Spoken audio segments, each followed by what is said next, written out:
for The Late Show. But before we go, I just wanted to say a few words by a man who was a professor of mine and who I am bold enough to call a friend, Frank Galati, who has died yesterday.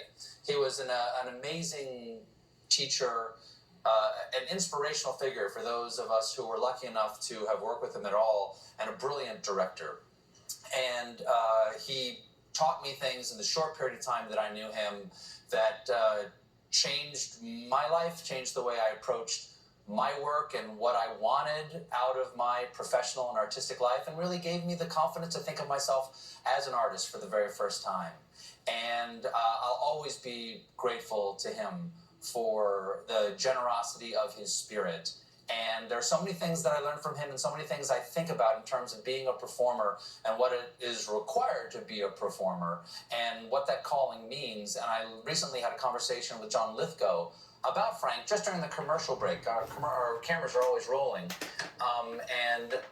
When I heard that Frank had passed, I just wanted to play for you some of the things that I learned from Frank and his example. Jim, did you know Frank Galati at all? Do you know who he was? I never met him. I saw a lot of his great productions. Frank was a teacher and eventually a friend at Northwestern. And he told that story. He said, the Balanchine story is what I heard from him, is that he was telling a class one day and complimenting us by saying, those of us in the theater, and we were all just students, it was like, those of us in the theater, he goes, we make light of the fact that some people who aren't in the theater come backstage and they say, oh, how do you remember all those lines?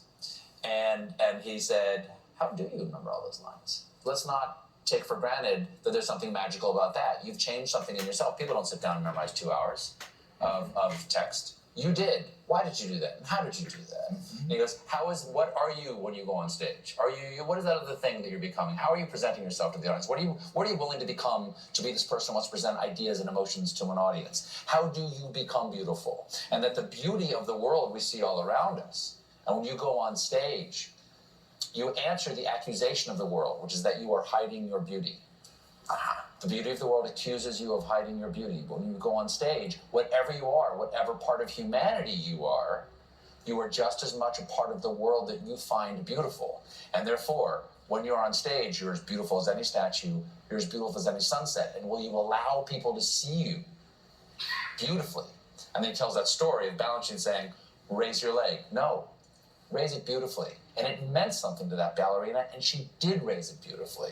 And that's stuck with me. How do you now do it? Wonderful. Now, can you do it beautifully? And that doesn't mean gently or lovely. It means beautifully, no matter what you're portraying. Thank you, Frank.